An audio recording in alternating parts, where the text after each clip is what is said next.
And to do that, we are going to use a point VOP, okay? If I just create one point VOP,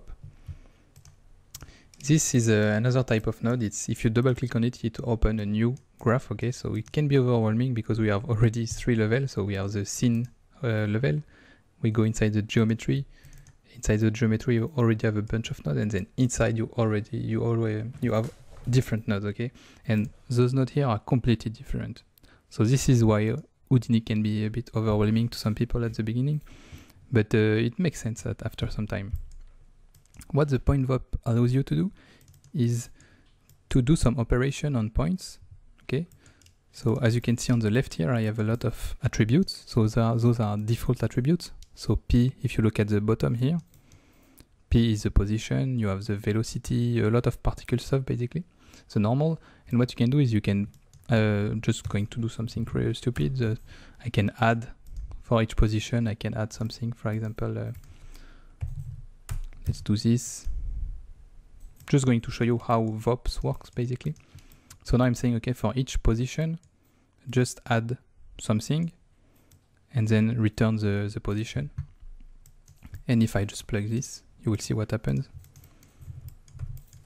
Now you have the parameters, okay.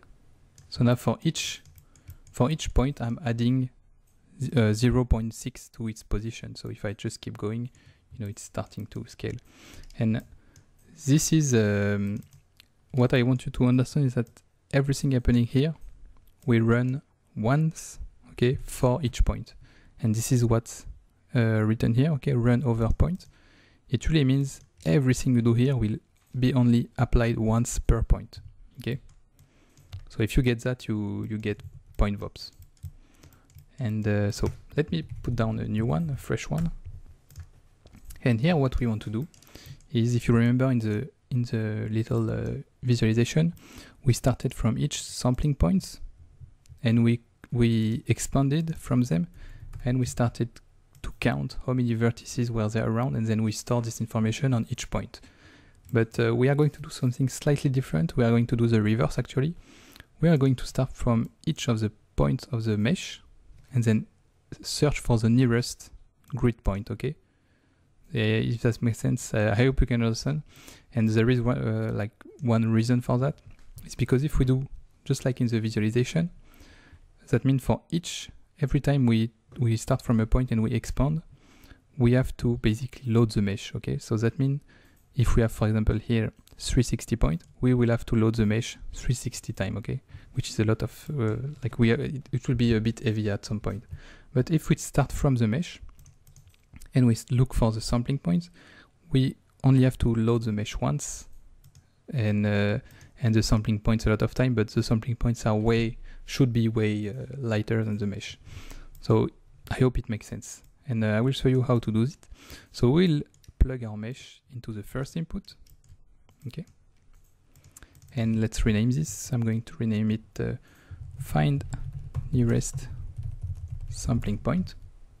Hope you can see. Let's put it here. And inside, I'm going to put down one node, which is really simple. You will see it's called near point, okay?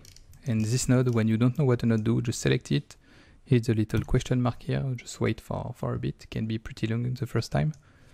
And then the documentation will appear and you will see. Sometimes the documentation can be hard to understand, but if you take your time and you read it correctly, it gives you everything you need to understand. So if we read it together, this operator retrieves the index of the closest point to the given position in the provided geometry file.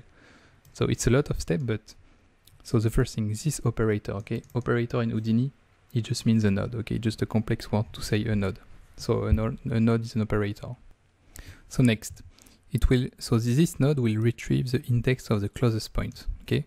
So the index of the closest point, this is what will be outputted, okay? If we just look at the output, it's called NPT, and this means it will give us the point number, okay? The point number will be this thing, so the number of the point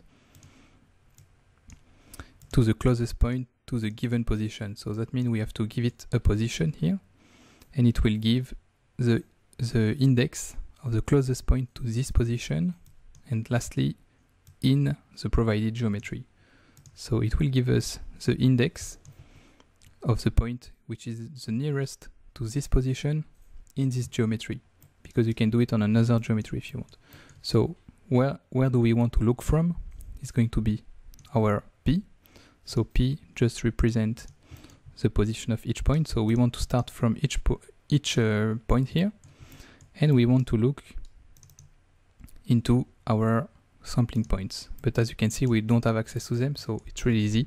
We'll just start to take our sampling points and drag them into the second input here.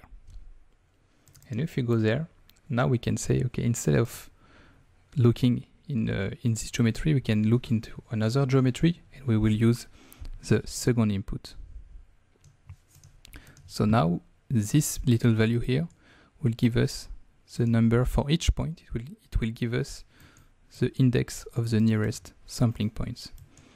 Okay, and lastly, what we want to do is we want to export this data, and to export it, we will put down a bind export. So bind export is just a complicated way of saying store this data in an attribute. Okay, so we want to save this data, so the index of the nearest sampling points. We want to store it into an attribute. Let's call it nearest grid point. It's going to be, you can see we have a lot of types. It's going to be an integer. And if we just go back, we are done with the VOP, we will not go back in it. If I just do that, oops, sorry. And if we just do a simple test, okay, let me go back to the points from volume and put a really large value. That way we only have 2 points, okay, so we have, if I select it, we have 0.0 and 0.1. So that means this node should only, like all the vertices on this mesh, they can only find sampling point 0 or sampling point 1, okay? So let's check if that's true. And if we just go to the geometry spreadsheet, make sure we are in our points, and if we just forget everything about the P and the FBX things, and we scroll to the right, we can see just here we have the nearest grid point, okay? And if we scroll down, we can see it's always 0 or 1. And if we start to add some sampling points, as you can see, if we go back here, whoops, sorry, didn't even know you could jitter the points. Now if we look here, we have a bunch of different value. Okay, so now we have something we can work with, and let me put back, I think it was 0.3. Okay, and now what do we have? It means each vertices, each point of this mesh knows which sampling points is the nearest. Okay, so now we want to do the really like the last part of the core of the system, which will be the most complex. So bear with me for that.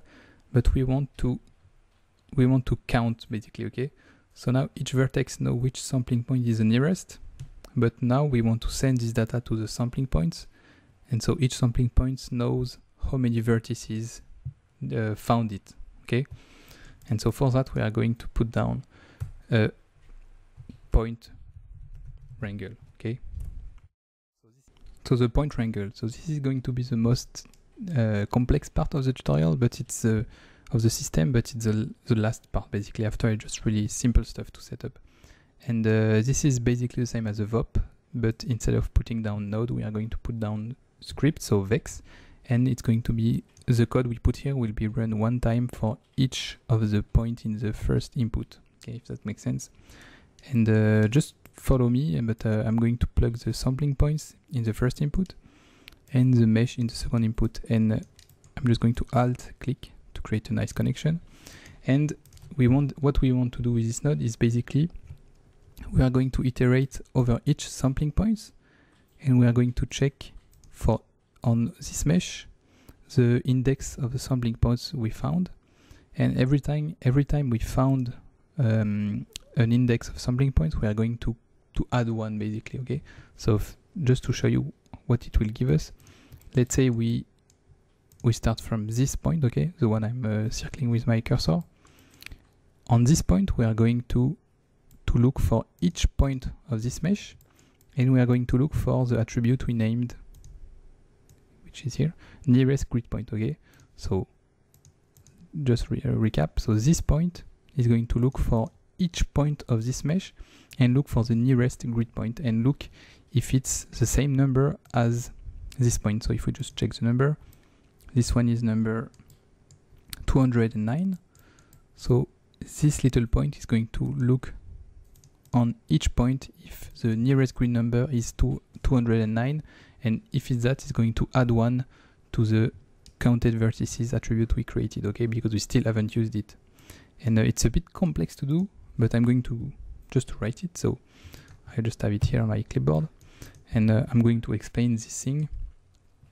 So remember, all this code is applied once for each point of the first input, and the first input is a sampling point, okay? So this code is run once for each point, okay? So the first thing here, the first line is just a loop, and what we are doing is for each point we are looping on all of the points in the second input, okay? So I know it's confusing, but bear with me. It just means for each point we are looping over each point of the mesh. So it's like a double loop if you want. And what we do when we just look for one point, we just say if at ptnum, and at ptnum is just the number of the point I am basically. So it will be 209, for example, for this point.